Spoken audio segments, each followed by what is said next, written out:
అలాగే ఈ రోజున ఈ రాష్ట్రంలో కూటమి ప్రభుత్వంలో దళితుల్ని ఎంత అసహ్యంగా ట్రీట్ చేస్తున్నారు, ఎంత తక్కువగా చూస్తున్నారు. అదే వైఎస్ జగన్మోహన్ రెడ్డి గారు గత 5 ఏళ్లు కులం చూడకుండా, మతం చూడకుండా, ప్రాంతం చూడకుండా, పార్టీ చూడకుండా పరిపాలన అందించిన తీరు ఈ రోజున ప్రతి ఒక్కళ్ళకి గుర్తొస్తోంది. ప్రతి ఒక్కళ్ళు మళ్ళీ గుర్తెచ్చుకుంటున్నారు ఆ రోజుల్ని. అమ్మా శ్యామలమ్మ, నువ్వు మాట్లాడితే దళితుల గురించి మాట్లాడుతున్నావు. జగన్మోహన్ రెడ్డి గారు కులం చూడలేదు, మతం చూడలేదు, ప్రాంతం. అవును, కులం చూడలా, మతం చూడలా, ప్రాంతం చూడలా. కులం చూడకుండా, మతం చూడకుండా, ప్రాంతం చూడకుండానే అన్ని ప్రాంతాలని నాశనం చేశాడు, అన్ని మతాలని వేధించాడు, అన్ని కులాల వాళ్ళని పొట్టన పెట్టుకున్నాడు. ఒక బీసీ అమర్నాథ్ గౌడ్ కావచ్చు, అదే ఒక నందం సుబ్బయ్య కావచ్చు, అదేవిధంగా దళిత డాక్టర్ సుధాకర్ కావచ్చు, ఒక డ్రైవర్ సుబ్రహ్మణ్యం కావచ్చు, ఒక ఓం ప్రకాష్ కావచ్చు, ఈ విధంగా ఒక మిస్బా కావచ్చు. ఈ విధంగా చెప్పుకుంటూ పోతే ఎంతోమంది జగన్మోహన్ రెడ్డి గారి ప్రభుత్వంలో బడుగు బలహీన వర్గాల వాళ్ళు బలయ్యారమ్మా. శ్యామల, ఆ రోజు నువ్వు ఎక్కడున్నావో సినిమాలు తీసుకుంటూ ఉన్నావు, యాంకరింగ్లు చేసుకుంటూ నువ్వు ఉన్నావు. ఆ రోజు నువ్వు అక్కడుండి ఆ రోజు ప్రశ్నించకుండా ఈ రోజు వచ్చి మాట్లాడుతూ ఉన్నావు. ఈ రోజు కూడా ఈవెన్ ప్రతిపక్షంలోకి వచ్చిన తర్వాత కూడా జగన్మోహన్ రెడ్డి దళితుల మెడలపైన కార్లు ఎక్కించుకుంటూ పోయాడమ్మా. శ్యామలమ్మ, దాని గురించి మాట్లాడు.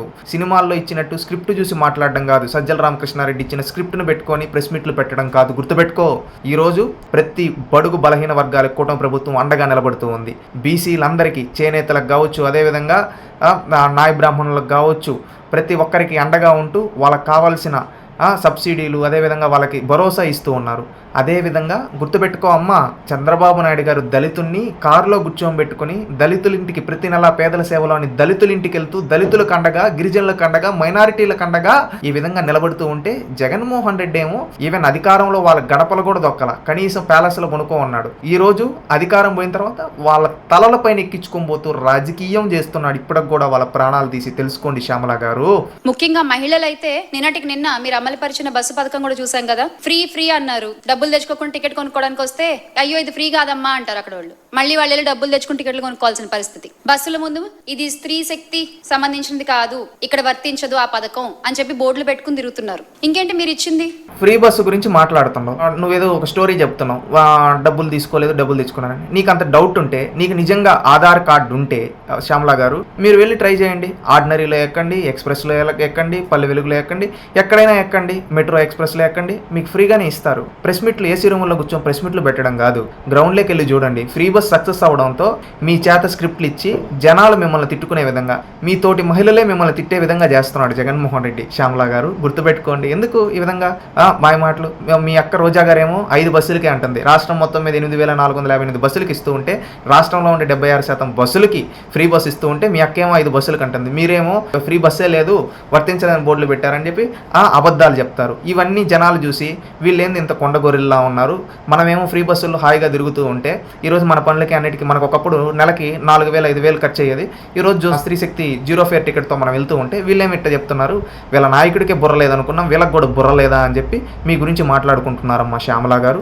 ఇకనైనా స్క్రిప్ట్ ఏదుంటే అది చదవకుండా గ్రౌండ్ రియాలిటీ తెలుసుకొని మాట్లాడాలని తెలియజేసుకుంటున్నామమ్మా శ్యామల. ఇక్కడ మహిళలకు అన్యాయం జరుగుతున్నా అక్కడ ముందు నిలబడేటువంటి పార్టీ వైఎస్ఆర్ కాంగ్రెస్ పార్టీ అని సగర్వంగా తెలియజేసుకుంటున్నాము. ఎందుకంటే మా అధినాయకులు వైఎస్ జగన్మోహన్ రెడ్డి గారికి మహిళలపై అపారమైన గౌరవం, ప్రతి మహిళని కూడా సొంత చెల్లిలా చూసేటువంటి విశాల హృదయం అయింది. కాబట్టి రాష్ట్రంలో ఏ ఆడపిల్లకు అన్యాయం జరిగినా కూడా ముందుండి ప్రశ్నించేటువంటి పార్టీ వైఎస్ఆర్ కాంగ్రెస్ పార్టీ, ప్రశ్నించే పేపర్ సాక్షి, కవర్ చేసేటువంటి ఛానల్ సాక్షి మీడియా. శ్యామల గారు, మీకు జగన్మోహన్ రెడ్డి గారు మిమ్మల్ని సొంత చెల్లిలా చూసుకుంటా అని చెప్పి మీరు ఈరోజు వచ్చి ఏమంటే మాట్లాడుతున్నారు మహిళలకు రక్షణ. జగన్మోహన్ రెడ్డి గారు ఉండేటప్పుడు రాష్ట్రంలో మహిళలకు ఎక్కడ న్యాయం చేశాడమ్మా? తన ఇంటికి కూతవేటు దూరంలో ఒక మహిళపైన అత్యాచారం జరిగితే కనీసం చర్యలు తీసుకోలేని వ్యక్తి జగన్మోహన్ రెడ్డి గారు. తన సొంత నియోజకవర్గంలో ఒక దళిత మహిళపైన అత్యాచారం జరిగితే కనీసం చర్యలు తీసుకోలేని వ్యక్తి జగన్మోహన్ రెడ్డి. రాష్ట్రంలో ఒకప్పుడు మహిళల్ని వేధిస్తుంటే కనీసం చర్యలు తీసుకునే వ్యక్తి జగన్మోహన్ రెడ్డి. గుర్తుపెట్టుకోండి శ్యామల గారు. మీరు ఈరోజు జగన్మోహన్ రెడ్డి మెప్పు కోసం ఏదో మళ్ళీ ఇంకోటి అంటే సొంత చెల్లి ఇలాంటి డైలాగులు వేస్తున్నారు కదా. వాళ్ళ సొంత చెల్లే కన్నీళ్ళు పెట్టుకుని నేను కట్టుకున్న నా చీర గురించి మాట్లాడాడు జగన్మోహన్ రెడ్డి ఒక పబ్లిక్ మీటింగ్లో, సిగ్గు లేకుండా అని చెప్పి కన్నీళ్ళు పెట్టిందమ్మా. నేను రాజశేఖర్ రెడ్డికే పుట్టలేదు అని చెప్పి వాళ్ళ సోషల్ మీడియాతో హరాస్ చేస్తున్నాడు అని చెప్పి బాధపడిందమ్మా. తన సొంత చిన్నాన్న కూతురు సునీత గారు ఏమన్నారు? నన్నే చంపడానికి ట్రై చేస్తున్నారు, నా క్యారెక్టర్ని అసాసినేషన్ చేస్తున్నారు, మా నాన్నగారి క్యారెక్టర్ని అసాసినేషన్ చేస్తున్నారు, అన్నంటే రక్షణగా ఉండాలి కానీ కక్ష సాధింపు చేసేలా ఉండకూడదని సునీత గారు ఎన్నో సందర్భాల్లో చెప్పారు. అవి నీకు తెలియదా శ్యామల గారు? తెలియకపోతే ఒకసారి వాళ్ళ వీడియోలు చూడు, వాళ్ళు ఏం చెప్పారో తెలుస్తుంది. ఈ రోజు నువ్వు అంటున్నావు సొంత చెల్లెల్లా చూసుకుంటాను, సొంత చెల్లెళ్ళకే దిక్కు లేక వాళ్ళు బయటకు వచ్చి ఏడుస్తున్నారు మాకు న్యాయం చేయండి అని. నువ్వు చెప్పే మాటలు ఎవరు నమ్ముతారమ్మా? మీరు కమెడియన్ అయిపోవద్దండి, రోజు రోజుకి యాంకర్గా ఉన్నారు, ఈరోజు కమెడియన్ అయిపోతూ ఉన్నారు, బయటకు వచ్చి భలే అబద్ధాలు అవలీలగా చెబుతూ ఉన్నారు. ఆ అబద్ధాలు చెప్పడం మానుకోండి.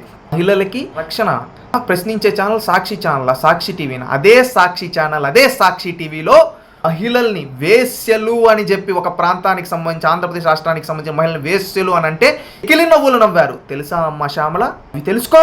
ఒకటికి ఏదొస్తే అది మాట్లాడుతూ ఉన్నావు. స్క్రిప్ట్ ఇచ్చారు కదా సజ్జల్ సార్, జగన్మోహన్ రెడ్డి సార్ కోసం నేను ఆ స్క్రిప్ట్ని చదువుతా, చదివేసి జనాలను నమ్మిచ్చేస్తా అనుకుంటే ఇదేమి సినిమా షూటింగులు, సినిమా ఆడియో ఫంక్షన్లో చెప్పేది కాదు, ప్రజల జీవితాలతో ముడిపడినాటివి. అబద్ధాలు అవలేలగా చెప్తున్నావు, అది మానుకో. హుందాతనంగా మాట్లాడడం నేర్చుకో, ఫ్యాక్ట్స్ మాట్లాడండి. అంతేగాని డైవర్షన్ కథలు మాట్లాడితే జనాలు ఎవరు చూస్తూ ఉండరు. హుందాతనంగా మాట్లాడండి, అంతేగాని ఆ టాపిక్ డైవర్షన్లు, ఏ లేనిపోని కట్టుకథలు అమాయకంగా చెప్తే జనాలు నమ్ముతారనుకుంటే రేపు జనాలే మిమ్మల్ని తరిం కొడతారు. హుందాతనంగా మాట్లాడడం నేర్చుకోండి, ఫ్యాక్ట్స్ మాట్లాడడం నేర్చుకోండి. ఏది పడితే అది మాట్లాడితే జనాలు చూస్తూ ఉండరు. ఖబర్దార్ శ్యామల గారు. Please subscribe to Leo News for more videos.